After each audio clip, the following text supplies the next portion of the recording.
Welcome to Evolve, where we are embracing progression and expansion. Now, here's your host, Henry Harris. Get started. Welcome to Evolve. I am so delighted you've taken this time to watch today, and I am just so excited. I've had many guests on Evolve, but I just have to say my top favorite is our next guest. He is a familiar face. He was on the Brother Henry and You show about 3 years ago, and I just admire him. The first time I became um, interactive, well, not interactive, but the first time I became exposed to, with Richard was my friend had shared a video of him playing the piano, and I said to my friend, I said, I've heard a lot of people play, but I've never the way he plays, the way he moves his hand. It was just something about your energy on that piano that I just could not fathom, and I still feel that same way today when he plays. And he's been playing for pretty much since his childhood, and he is such a great, one of the greatest pianists that I know of today, and that is Richard Alston. And thank you so much, Richard, for being on Evolve. I'm so blessed to have you. I am blessed to do this. I thank you. This is a very special occasion or interview for me because I am looking forward to reminiscing and sharing memories of my life, my musical life, my piano life with you, and the connection that it all has with my father, John Richard Alston, or Daddy, whose picture you see behind me. So I'm happy that he's that's awesome. like that. And today, oh yeah, and today, I wanted to name it like father, like son, remembering the life of John Richard Alston, and of course that is Richard's father. I've always been amazed, even when he was here in this realm of existence, how close you guys were. And me and Richard was been talking for weeks about doing a show on black composers, and we'll probably do that next year. But since his father's transition, I felt very strongly. I said we need to do a show just in remembrance of him because I want to expose your father to so many people and how great he was. So I guess the first question I want to ask you, Richard, let's go back to your childhood. Tell us about your experience with your father as a child, and what was that like?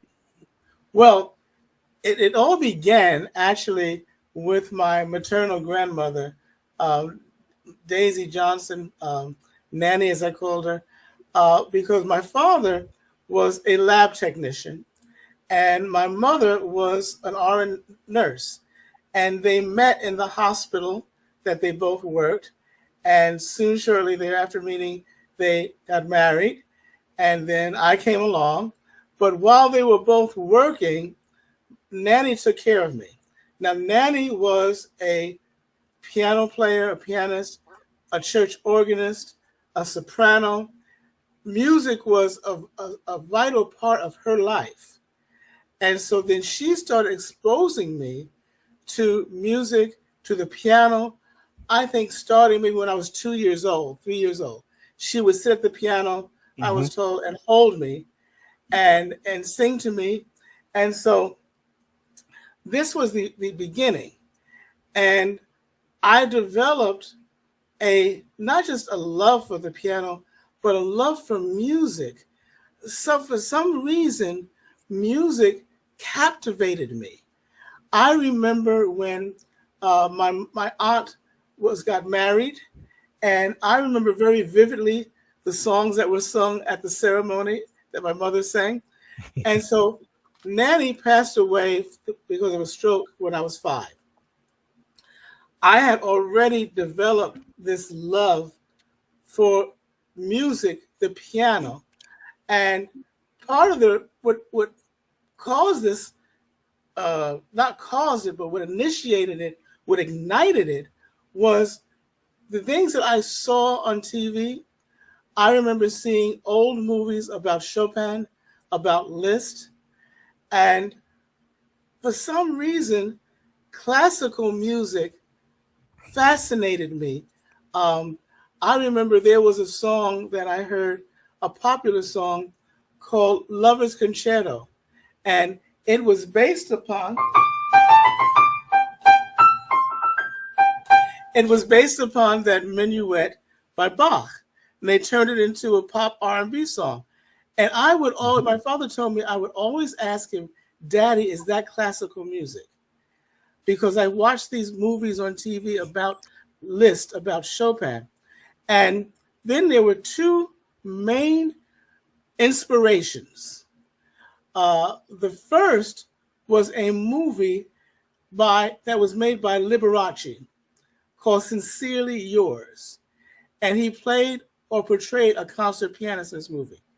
The other was seeing Andre Watts perform with the New York Philharmonic on the Young People's Concerts. So this love, this interest in classical music developed. My father saw it. He saw it right away. And I thank God that he realized it was something special, this love that I was developing. And so he would start talking to me about classical music. There was a book or magazine that came out every month. I was thinking about this a little while ago, called Highlight. I think it was called Highlight Magazine for children. And every issue, there was a piano piece in this magazine. And so my father subscribed to that magazine. There was my first piano teacher, Dorothy Early. My father found her because what happened after Nanny passed away, I loved the piano so much. He knew right away that I had to start having formal lessons. Nanny taught me some things, but when she passed, he said, this has to continue. He found one teacher who would not accept me because I was only 5 years old. When he spoke to Dorothy Early, at first she said the same thing, and he had to actually say to her, well, he'll be turning 6 years old in a couple of months. And so she didn't wait. She took me as a student. And I was very fortunate that she also saw, when it came to classical music, I was very inquisitive.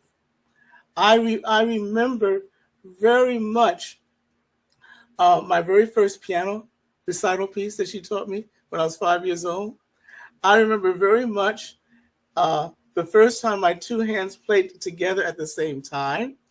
And so I say this because my father caught on to this. And every chance he got, he talked to me about classical music. And then, now, Dorothy Early was a graduate of the Juilliard School. So again, here is a seed that was being planted in my mind, in my life. I didn't maybe realize at the time, but one of the first things I remember, you asked me about my father and the relationship. He took me on a New York excursion. What I mean by that, he took me and he showed me Carnegie Hall. He took me up to the Juilliard School, which was way uptown on Claremont Avenue. They were building the new Juilliard School at Lincoln Center. So when we went up there, the first thing the lady said, well, we're not going to be here very long because the new Juilliard building is going to open. But she gave me the catalog. Now, mind you, I was only about 11 years old, 12 years old. She gave me the catalog.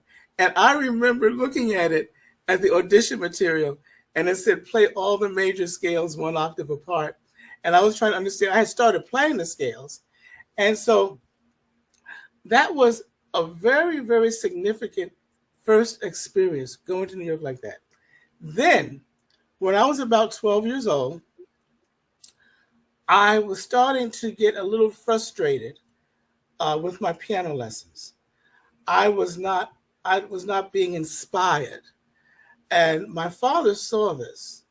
And there was a man, I say his name, Ovid Lewis, who taught the little school orchestra at the school, elementary school I was in. And I played the piano in this orchestra, right? And my father went to him and he said, Richard needs another piano teacher. Do you know of anyone? And he said to my father, I've been waiting for you to come to me. There's a marvelous, excellent teacher, concert pianist in New York named Sylvia Rabinoff.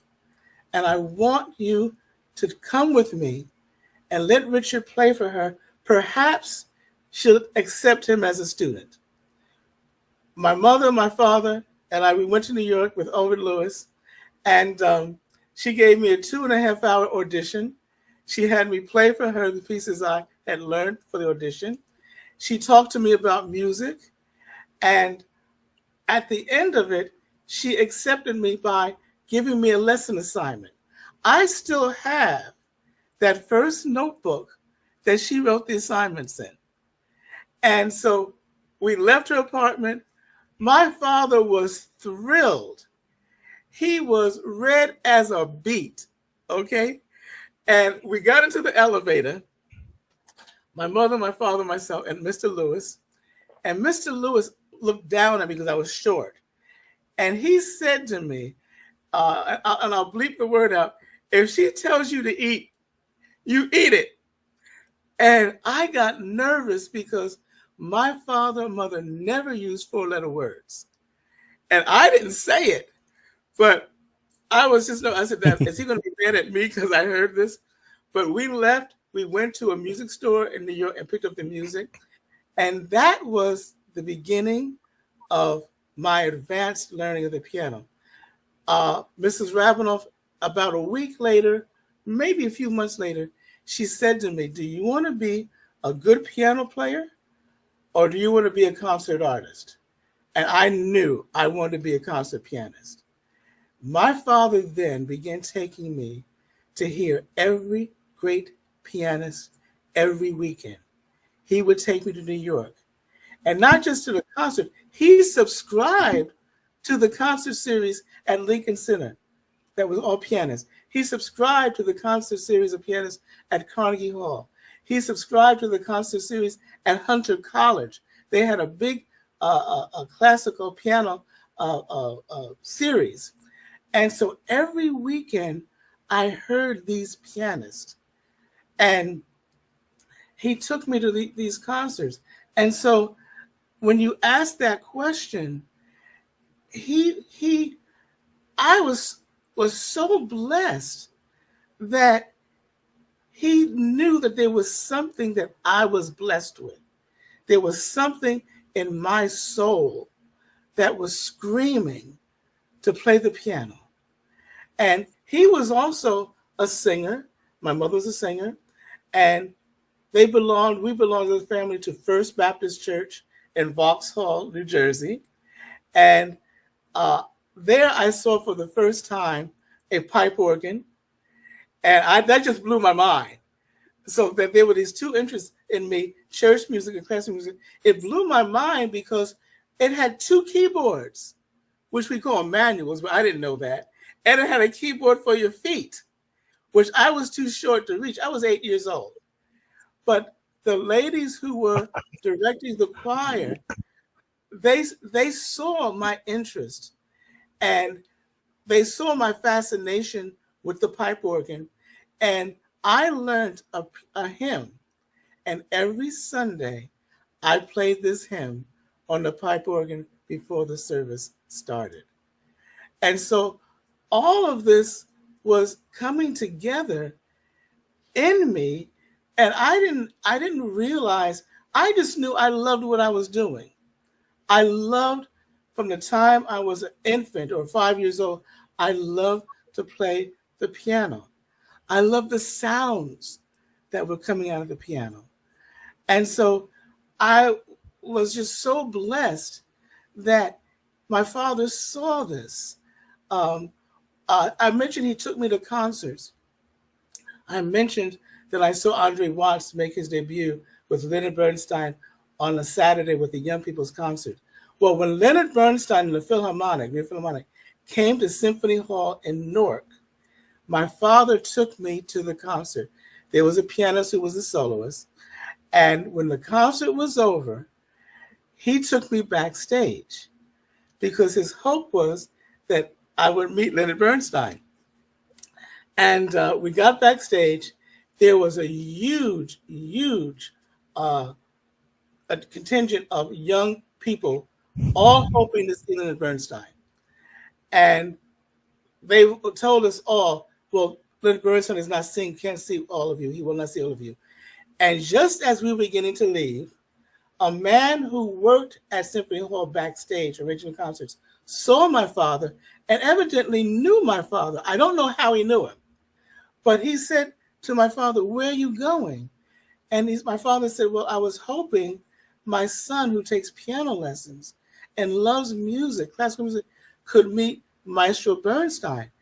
And he said, "But he's not allowing anybody backstage to see him." And the gentleman said, "Wait a minute, I will take you backstage." And I remember this like it was yesterday. We went backstage and I was brought up to Maestro Bernstein, and he was told that I took piano lessons and I loved classical music. And Maestro Bernstein said to me, "Well, young man, what are you playing? What are you studying? What music? What piece?" And I said, "Clementi." Clementi is the name of the composer. I was actually learning his sonatina, but all I kept saying was Clementi. And he looked at me and smiled. He gave me his autograph, and I have had it laminated and framed. It's on my wall over behind me. And here's another example of my father taking this initiative to do whatever he could to encourage me, to inspire me. And I could continue.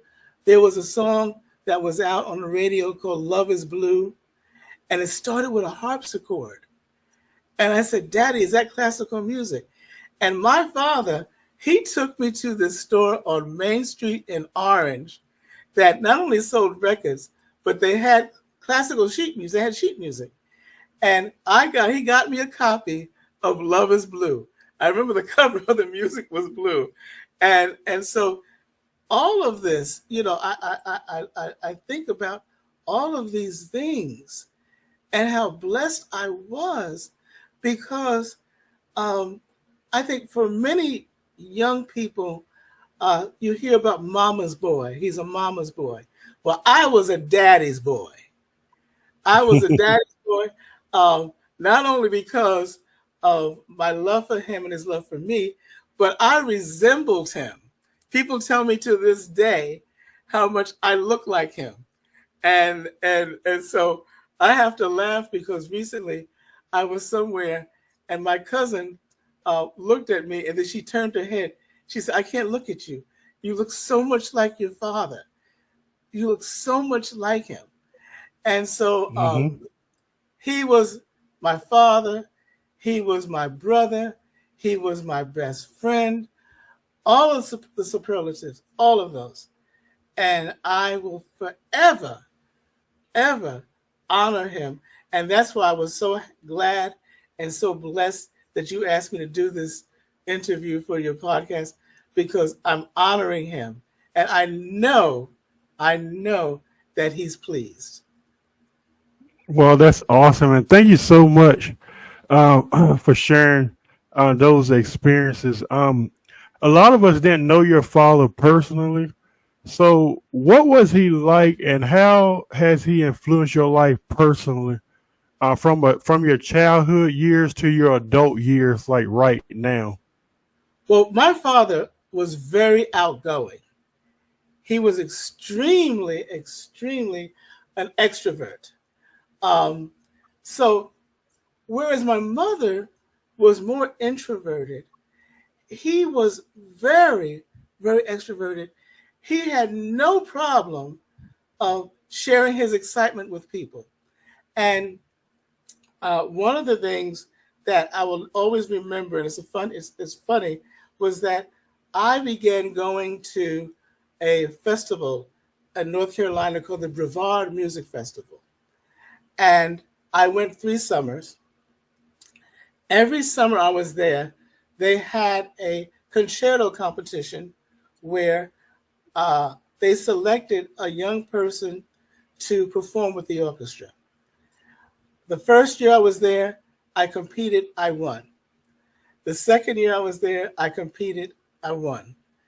The third year I competed, not only did I win, but if anybody should go to my YouTube channel, there's a composition called the Liszt Hungarian Fantasy. That was the last time I was there. I was 17 years old, and I played with the orchestra, and it was a very thrilling, exciting piece by Liszt to play. And when I finished it, I got a tremendous ovation. And my father was so excited. He was sitting next to my mother, and he grabbed her to kiss her, and she pushed him away because she was all dolled up. And she did not want him to mess up her gown or her dress or anything. And I remember hearing stories that when I would perform, I was performing with an orchestra shortly thereafter. And my father was sitting next to a friend of mine who was recording it. And he was tapping. He was playing along with me. And my friend, he wanted to tell my father, shh, I'm recording this. But the picture you're showing now was when I was rehearsing the Liszt Hungarian Fantasy with the orchestra at Brevard. That was a picture that was taken while we were rehearsing. And so his influence on me was that I guess because of, I don't know, I picked up this trait that he had, this personality of being an extrovert. He was also emotional, like I'm just talking about. And this showed me that it was okay for me to be emotional, whether it was happy, sad. And one of the other things about his influence on me was the fact that during my teenage years, I was very lonely. My peers did not understand me. They did not understand my love for music and my love for classical music. And I didn't play sports. And so my father, that's why I say he was my best friend, because I think he saw that I was lonely and didn't have associations with many. I had 2 or 3 friends, but I didn't hang out because I was practicing 4, 5, 6 hours a day. And I learned that was the only way that I would play well. There's this saying, how do you get to Carnegie Hall? Practice, practice, practice. Well, I practiced.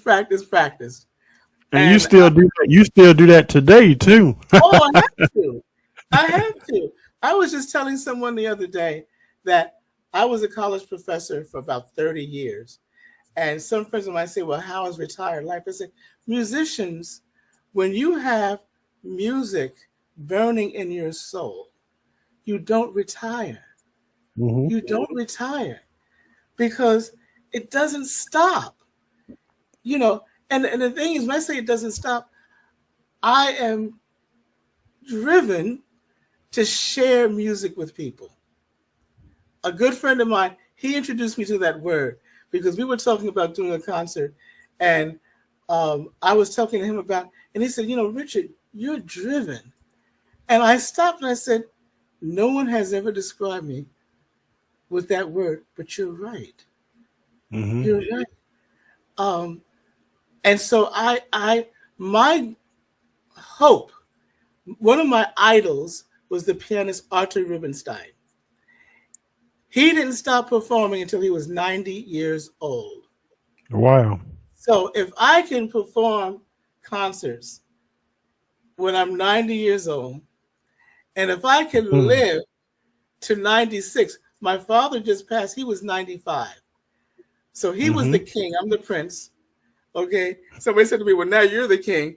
If I can go 1 year more than him, but I have to do this. I have to share music.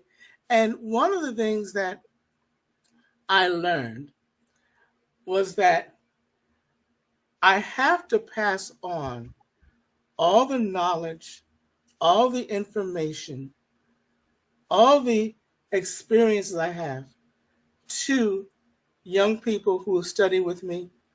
And someone told me once, and a student might get angry when I say this to them, but I've said this to several students, because I'm sharing this with you. I'm sharing what someone shared with me. You are, I feel, obligated to share it with someone else. You have to continue it.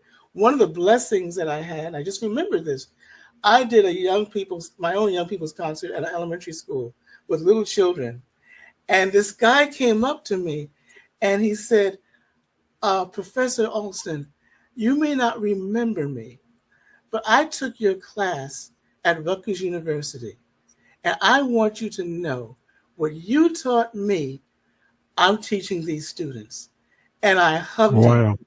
And I said, that's what it's all about. That's what it's all about. And so my influence, my father's influence, there you have it. He was sharing with me his love, for music. Wow, that's such a amazing. Do you think your father? I'm sure he does.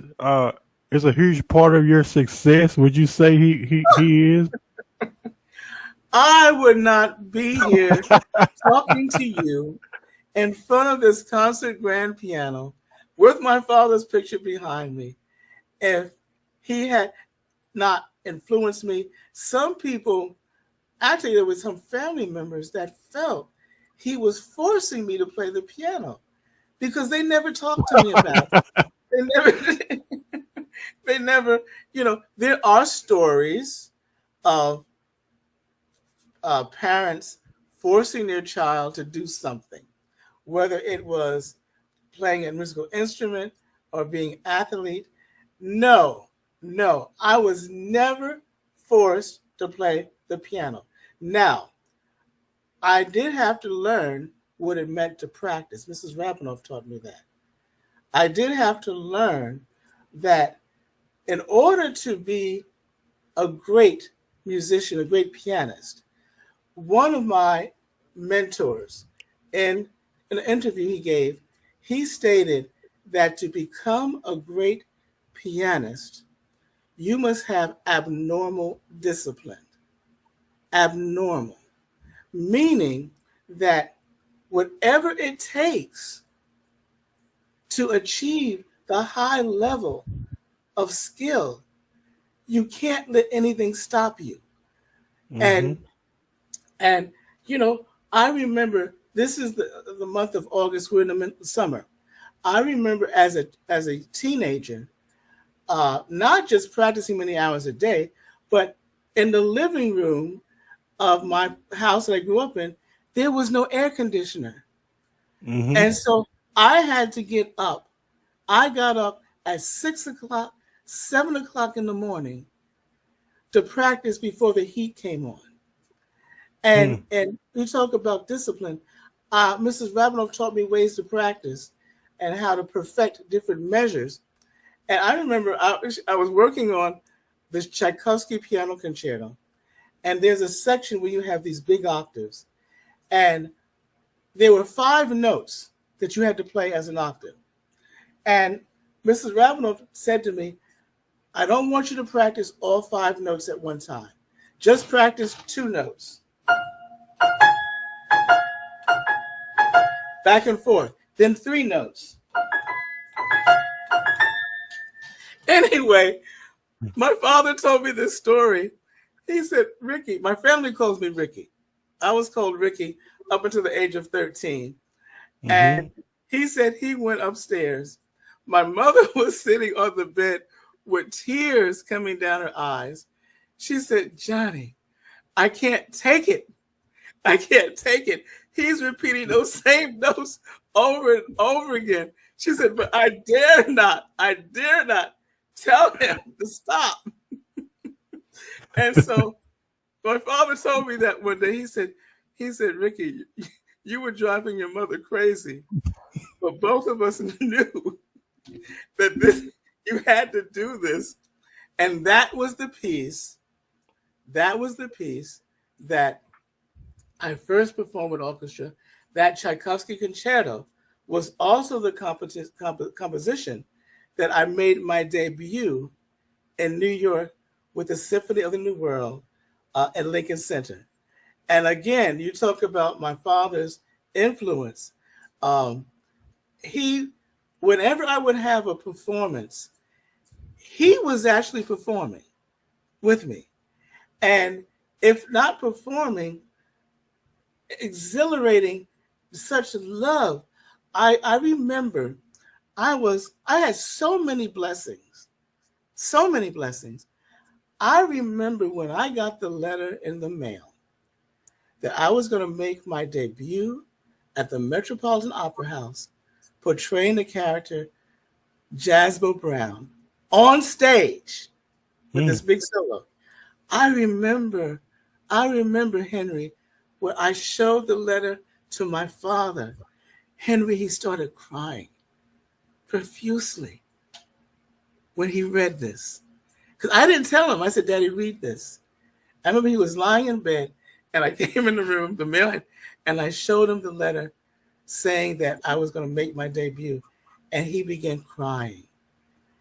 And so I'm sorry. I promised a friend that I would keep this together. But that's how deep, Henry. I'm sorry I upset you, Henry. No, you didn't upset me. It's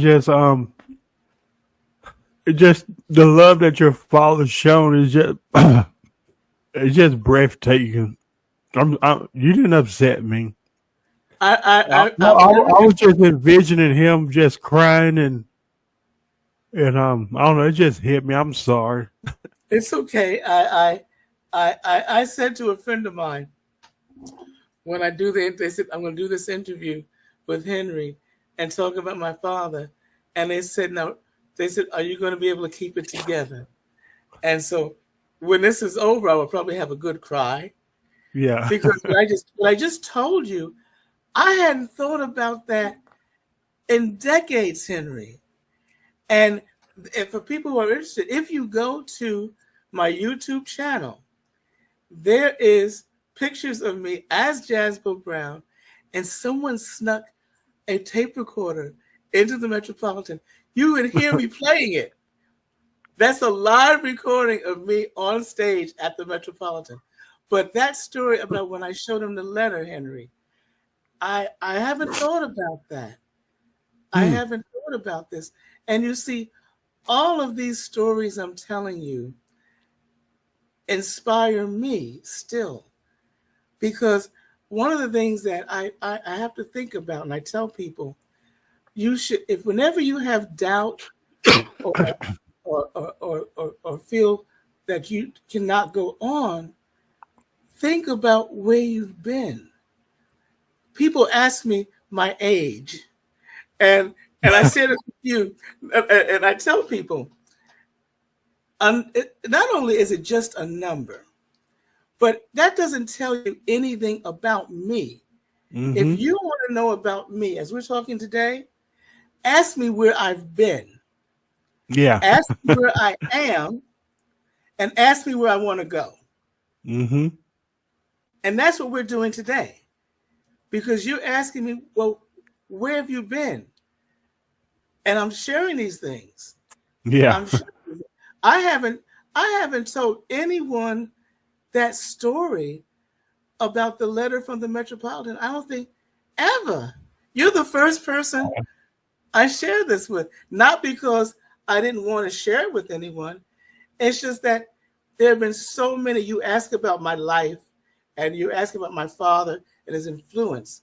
And so all of this now is coming back to me. And I'll never forget that moment. Never forget it.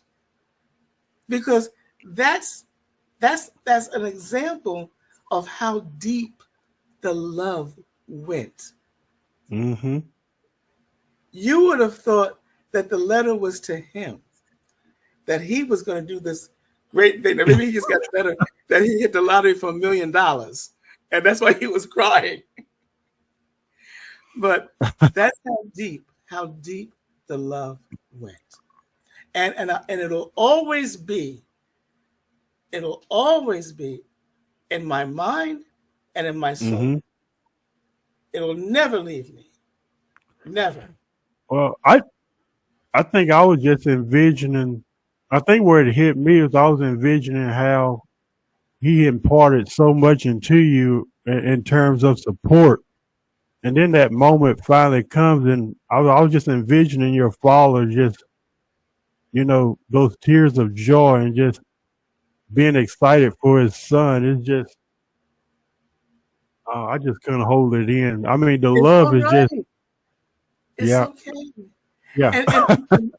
And one other thing you see, I mentioned how people thought that he forced me to play the piano, but another aspect of the love is that whenever I performed, it wasn't just me, Mm-hmm.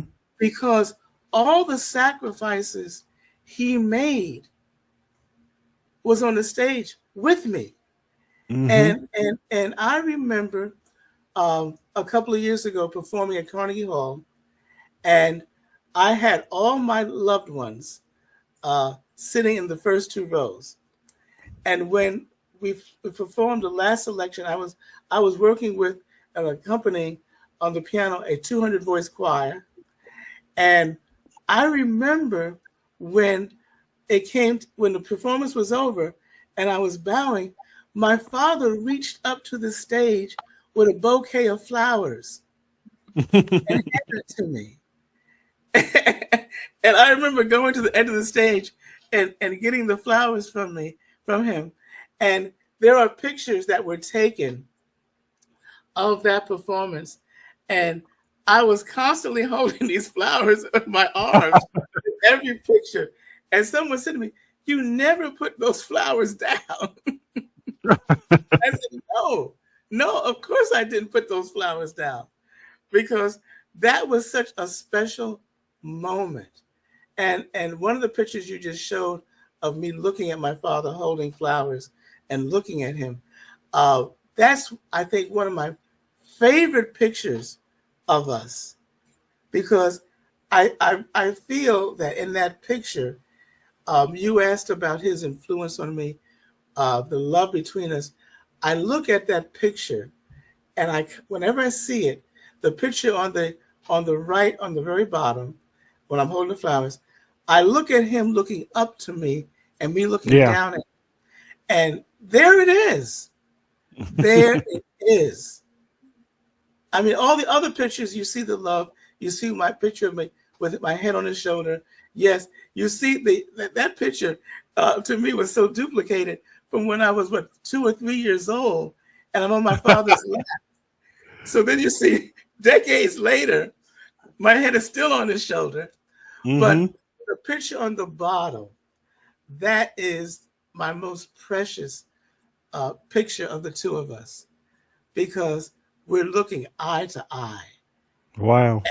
and I've seen the love in his eyes for me, for that performance I gave, and he sees the love I have for him, looking down, thanking him. I may not look like I'm laughing or anything, but the serious expression on my face, Yes. that's the connection.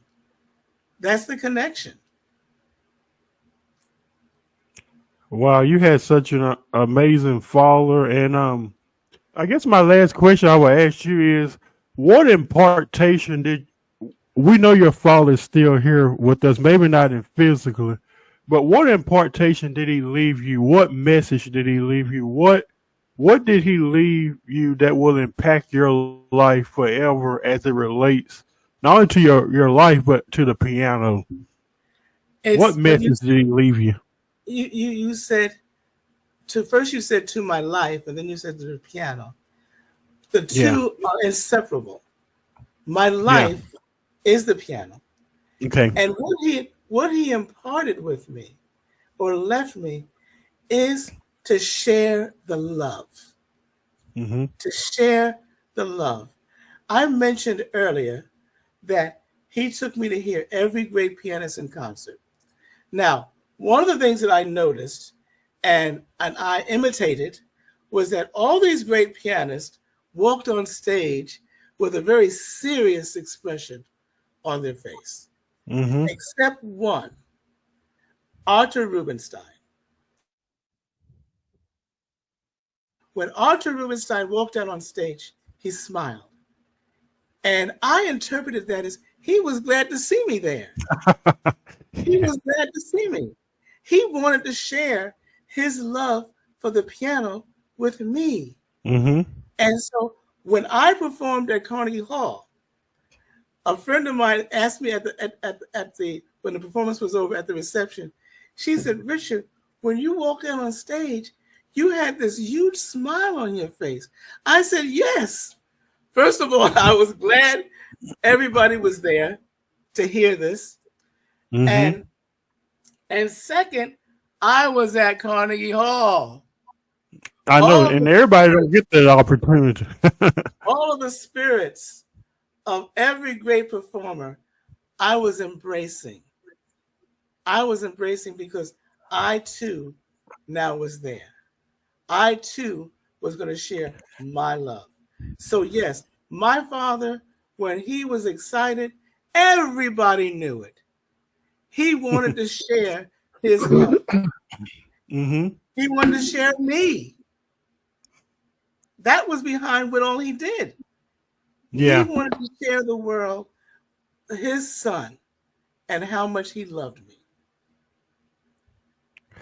Well, I'm just, it's just like I said, it's just breathtaking just to hear all the way. We went all the way back to your childhood to present day, and I know you're still evolving, and Oh yes, I know this is fresh to you, and and I think he's just looking down.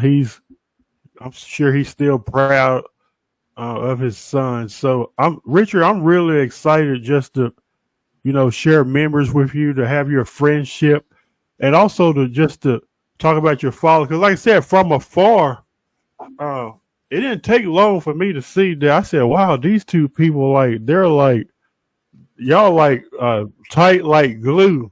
Hey, have you ever put two when you were in school? Have you ever put two magnets um on well, if you put it on the opposite side, they won't connect. But if you put it on one side, it's hard to tear it apart. And that's the way yes. That's the way I see you and your father relationship. And I'm just glad you had, because he just transitioned not too long ago, and it takes a strong person to come. I almost didn't want to ask because I didn't know if it was too early, but I'm just glad you took the time to at least, elaborate and talk about y'all experiences, and his memory will definitely live on forever.